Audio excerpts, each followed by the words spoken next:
was your greatest challenge as Vice President of Corporate Communication at McCormick's? The first one was a built-in assumption by the leadership of McCormick that because they were the leading Baltimore firm, they gave the most to the community, they were the big company in town. They thought everybody knew who they were, and we were. We're the largest spice industry. But I had to try to help them understand, with the financial community particularly, there are other McCormicks. There's McCormick Place in Chicago. There was a McCormick Place up in New England somewhere, up around here, I think, near Cape Cod, where they went bankrupt, and it was a McCormick name again. And I would get calls, hey, did your company just go bankrupt? And I said, no, that's a builder. And I even found a little firm down in Arkansas that made bourbon. And I actually bought some and sent it to some of our leaders saying, what do you think of this? Is this a new acquisition? And it was so bad they sent it back to me. But I thought, we've got to find a way for people to understand that McCormick is the McCormick Spice Firm. And I kept hearing in Baltimore, you can tell people that work at McCormick and Company, they're around spices so much they smell like vanilla and cinnamon and the spices. And I thought, we got to capture that some way. I thought, well, let's make the annual report smell. So I didn't ask anybody if we could do it. And we tried, and we put the oleo resin. Each spice and herb has an oil, and that's where the flavor is. And so we tried that on the slick pages of the annual report. It wouldn't dry. And I didn't think the financials would like figures that ran all over the page. And then we tried it on the cover in a lacquer thing we sprayed on. And that was great too, except that when it dried, you didn't get the smell. And we'd just about given up on trying to find a way. And one day I was using some really dark black ink, and we were doing certificates, and I was signing them. And somebody brought me a blotter, and I thought, that's it. So we took uncoated paper that was recycled and used that for the financial pages. And after we'd printed them, we ran them through the printing press one more time with this oleo resin that looks like honey. It absorbs into the paper. And then the rest of the annual report was slick paper, good for photographs and so on. And so I took the first copy into the chairman, Harry, and I said, Harry, here's the first copy of the annual report. What do you think? He said, it smells like cinnamon. I said, yeah, it's supposed to. And he said, what? I said, yeah.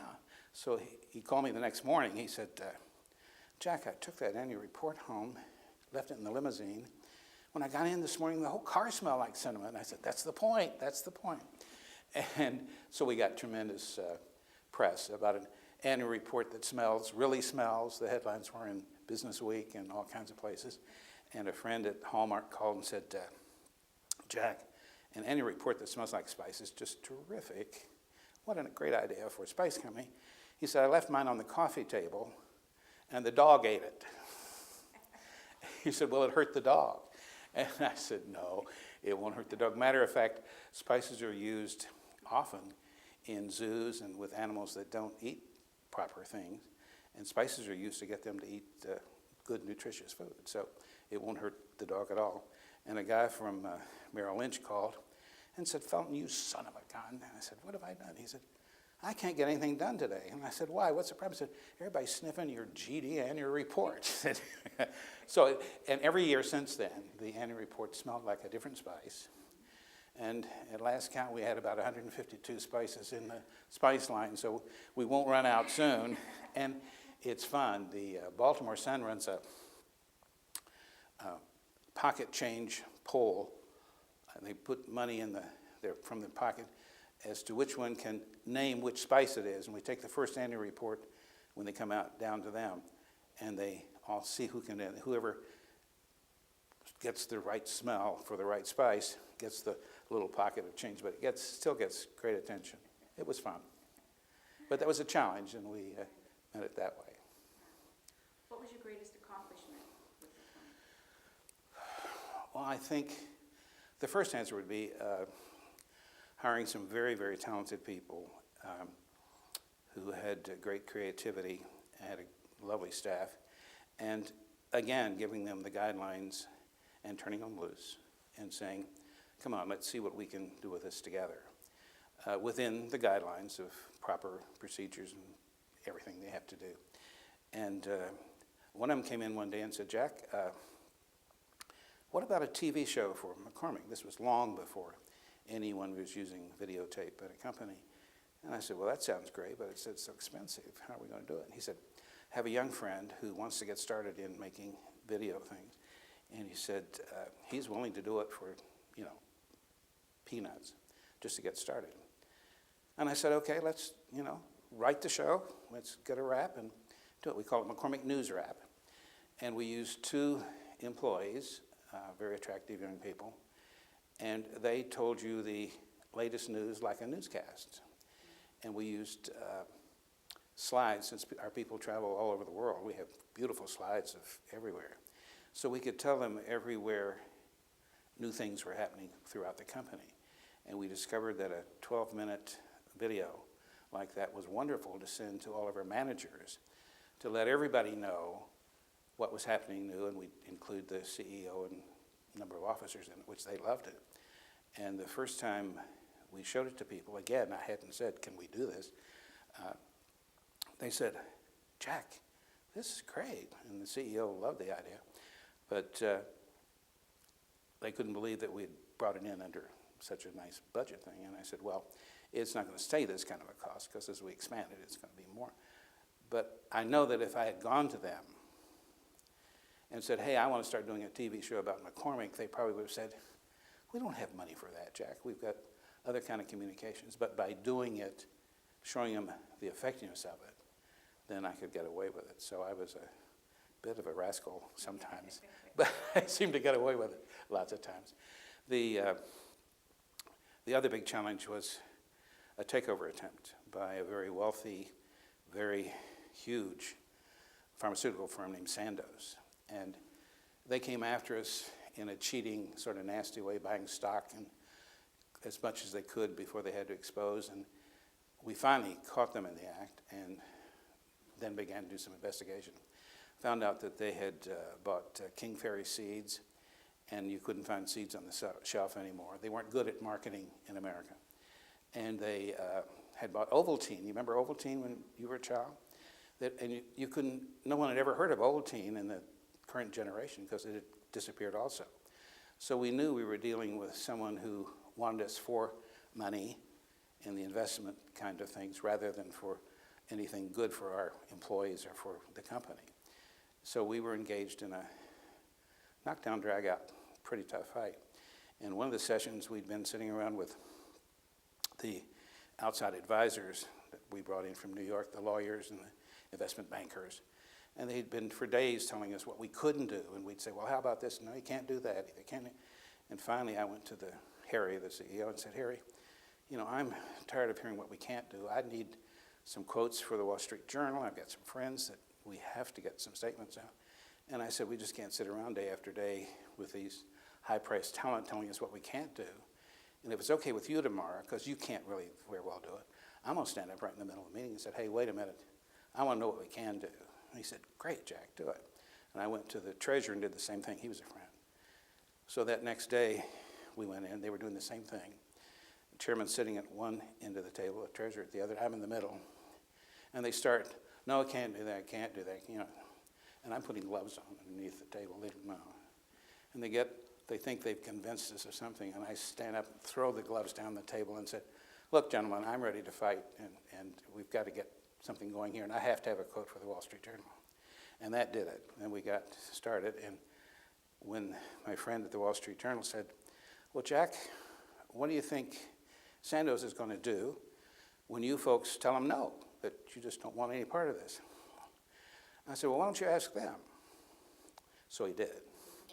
And the Swiss had a spokesman named Dr. Donat. And Dr. Donat did what typical Swiss German type people did, sort of braced himself and said, well, we'll take them over anyway. And that just blew the whole thing wide open. Even the Sandoz people in the States said, Jack, we apologize. That's not the way. It messed the whole thing. But it did reveal their... So we then tried to embarrass them as much as we could with finding out they were moving inventories from different country to country in Europe to avoid taxes, and that they'd polluted some rivers in Switzerland and done some really bad stuff. And finally had to have a meeting with them. And so they announced from New York they were going to fly to New York and come down by train, Amtrak, to Baltimore. And I went into Harry and I said, Harry, I have an idea. And he said, what? I said, why don't we pick them up in your limousine? And Harry said, I'm not going to put those in my limousine. And I said, wait a minute, Harry, let's talk a minute. I said, we can't tape record in Maryland. It's illegal to tape record conversations. But I said, if we had a Swiss-German driver, he might be able to listen to some of their strategies because they've been playing so many dirty games with us. We might as well see what good information we can get, and that's certainly legitimate. They're in our car, and if they're not smart enough not to talk in our car, that's their problem. And he said, that's a good idea, I'll do it. And then I said, also, the PR firm that's handling them in New York has announced and already called the Baltimore press to tell them that they're going to have a big press conference right after the meeting at our headquarters. And Harry looked at me kind of funny, and I said, well, see, they didn't bother to call us to see if we'd have a joint. They didn't even do the courtesy to have a joint thing. I said, Harry, why don't we, instead of having the meeting, you're going to be driving them, instead of having the meeting at corporate headquarters, why don't we drive them down to McCormick Properties headquarters? It says McCormick Properties. They have a very nice boardroom. Why don't we have the meeting there? And we did. And we had practiced with Harry saying no, no, 1,000 times no in Swiss German right away. And they came out very unhappy and looked around, and there was no press. And they sort of grumbled and got back in the car and got back in the limousine. And meanwhile, the press, the Baltimore press, was up by our normal headquarters. And that's why you have to be very careful. A good lesson for people. Don't assume without checking what's going to happen. And we, fortunately, were able to keep them from making all kinds of promises that we knew they probably wouldn't keep to our employees. And the Baltimore press, when they said, well, Jack, why didn't you tell us? I said, they called you. I didn't call a press conference. It was not my responsibility to tell you where they were having their press conference. If they're not smart enough to tell you where they're having their press conference, that's their problem. And we won. We ended up, they backed away completely and we bought back the stock. But it was a very tough time. And at the end of it, I said, Harry, you know, it had some moments, and it had some moments of fun when we could outwit them and outdo them. But I said, let's don't do this one again. Did the Swiss-German driver, was he able, or he or she able to obtain any information? No, they talked small talk about Baltimore, and going back, the conversation was all about how mad they were that the press didn't show up. They couldn't imagine they were giving the poor press guy from New York a bad time about, well, I thought you said you were going to have the Baltimore press. I didn't see any press there, and giving them which I laughed over. But this time at IPR, what was your greatest accomplishment? Again, I think hiring the right people. Michelle Henson was marvelous, and when I talked with her, I knew she was bright and talented and could do things. And so the two of us started out with a grand total of $18,000, and we now are raising almost $1 million in research. And then the next thing was to pick my successor, and I think Frank Oviatt has been marvelous. And he and Michelle have just taken it to all kinds of new things.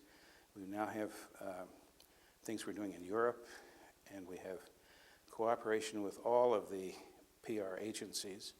And I think great respect for the kind of research that's being done. And it was needed, so badly needed. And but by having the right people and turning them loose with guidelines, you see what happens. And they've just done very, very well. So I'm very proud of what the literature that's been produced. We used to say you couldn't measure public relations.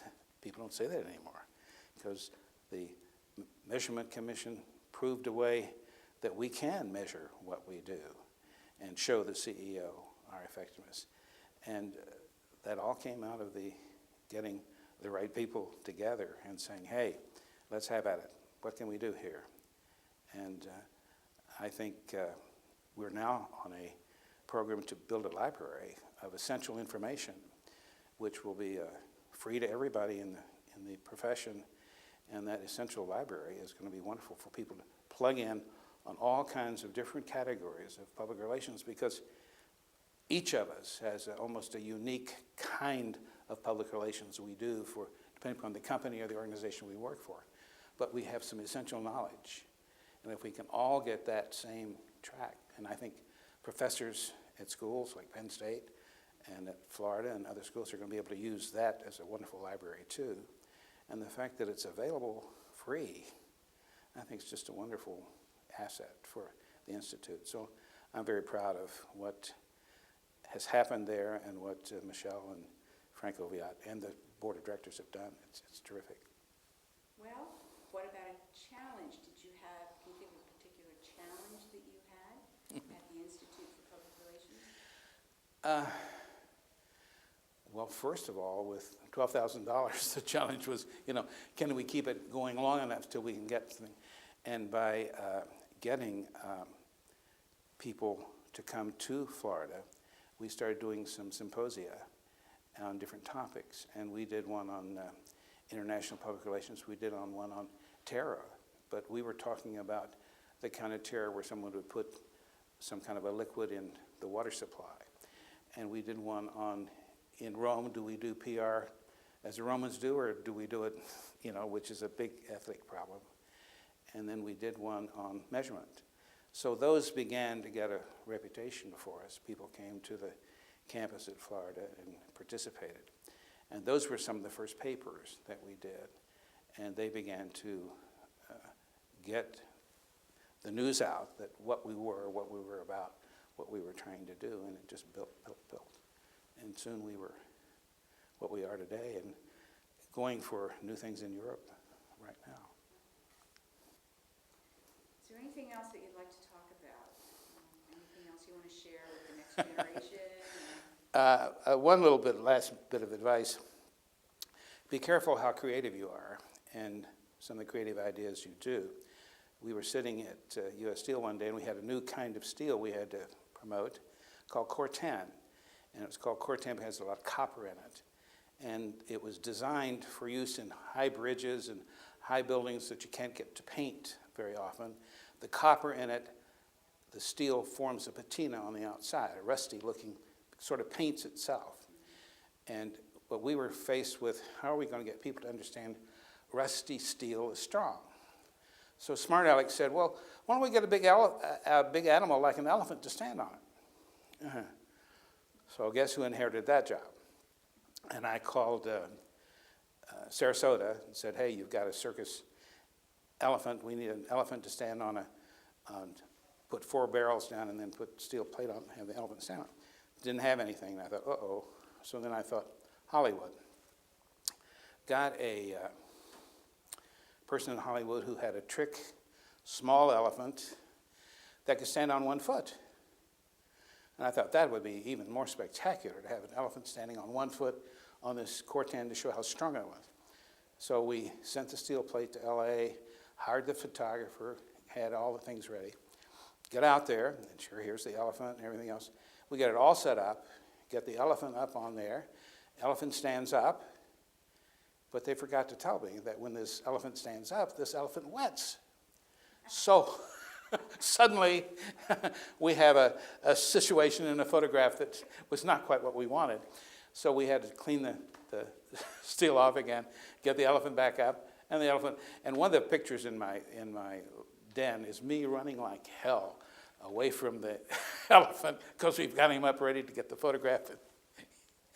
We did it a number of times, but we finally got the photograph.